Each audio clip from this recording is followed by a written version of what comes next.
Coucou le monde, j'espère que vous allez bien.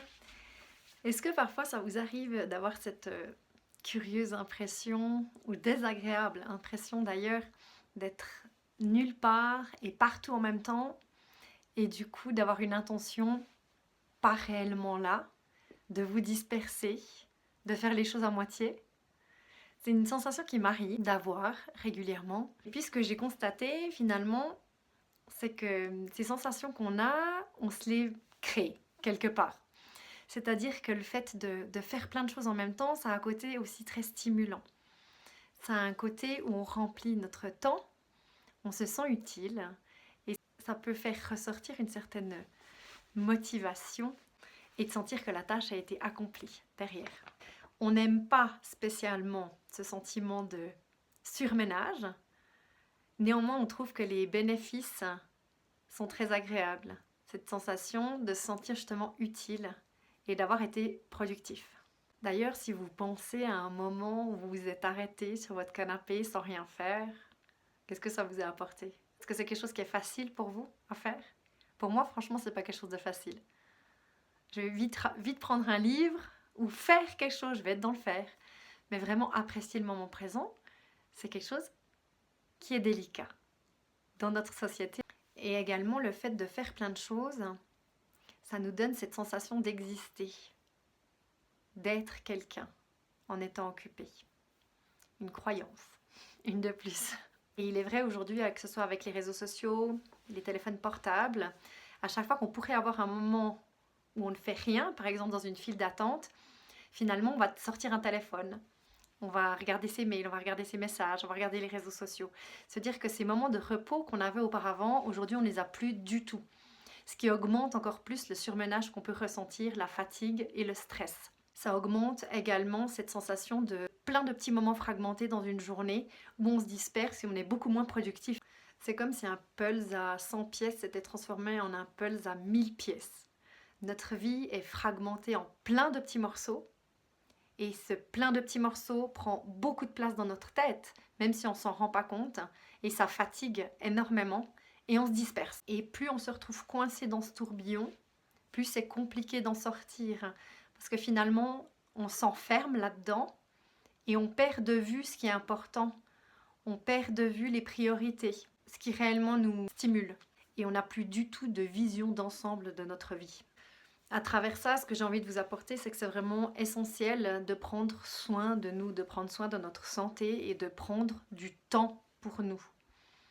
Du fait que ce tourbillon a augmenté avec toutes les nouvelles technologies, il faut vraiment avoir une intention particulière par rapport à ce repos qui est vraiment nécessaire et vital. C'est seulement en se reposant, en prenant du temps pour soi, qu'on garde un cerveau actif, qu'on garde un cerveau aiguisé, une vision aiguisée, et qui fait qu'on va rester productif et efficace et efficient également. Ça me fait penser à cette photo où on voit effectivement quelqu'un qui prend plus le temps.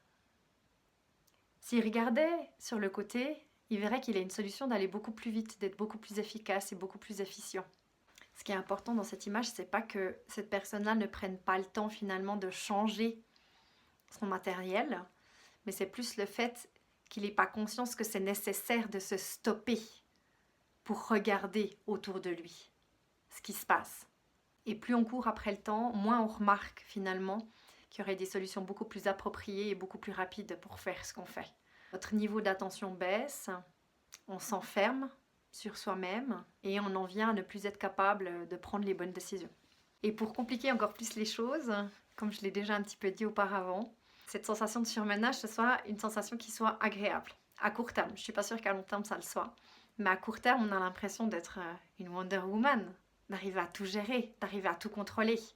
Et ça peut avoir quelque chose d'assez grisant. Et ça, c'est un piège. Et en plus, on va prendre les tâches les moins importantes, parce que c'est souvent les tâches qui prennent le moins de temps. Et on aura le sentiment, en agissant comme ça, de faire un nombre de choses considérables sur une journée, mais on n'aura pris que les choses secondaires. Les choses vraiment importantes et essentielles, on les aura laissées de côté. Et en faisant tout en même temps, on a le sentiment d'être encore plus efficace. Néanmoins, si on prend pas soin un petit peu de notre corps, de la machine, au bout d'un moment, la machine, elle va se gripper. À long terme, elle tiendra pas. Donc il est vraiment important de prendre du temps et de dire stop. Et de prendre ce temps pour réfléchir, ok, qu'est-ce qui est important pour moi? Qu'est-ce qui est prioritaire? Qu'est-ce qui ne l'est pas? Et à partir de là, de faire des choix en conscience. En résumé, on s'arrête, on réfléchit et on agit. Et on le fait vraiment dans l'instant présent, l'ici et maintenant. Tout en haut de nos to-do list devrait quelque part figurer justement ce repos et ces moments pour conscientiser tout ça. Car c'est justement ça qui nous rend beaucoup plus efficaces et plus productifs. Et qui permet à notre cerveau aussi d'intégrer tout ce qu'il a appris. Ça vous permettra aussi d'être créatif. Ce que beaucoup considèrent comme du temps perdu, ce temps à se reposer et à réfléchir, en fait c'est du temps de travail. Parce que votre cerveau il travaille énormément pendant ces temps-là. Il intègre les informations, il les archive, il les trie, il les classe de façon optimale. Et dans l'idéal, il serait judicieux de compartimenter en fait nos journées en étant vraiment focalisé sur une tâche spécifique et ne pas jongler sur plusieurs tâches à la fois. Quand on se met à jongler sur plusieurs tâches à la fois, ça nous prend beaucoup d'énergie et on est beaucoup moins productif. Donc je peux que vous encourager à essayer un peu de compartimenter vos journées et de concentrer votre attention sur une tâche en particulier afin d'augmenter votre productivité et votre efficacité évidemment. Et deuxième effet secondaire, d'essayer de compartimenter sa journée, c'est un très très bon remède au perfectionnisme. Car en se fixant des objectifs raisonnables, ça nous permet de trouver un équilibre entre les efforts et le résultat. Si vous vous sentez surmené, comprenez bien que vous n'arriverez jamais à faire tout ce que vous avez envie de faire. La liste, elle s'arrêtera jamais. Elle va continuer de se rallonger au fil que les jours avancent. Et c'est pour ça qu'il est important de se poser la question suivante. Qu'est-ce que j'aimerais réellement faire de ma vie ?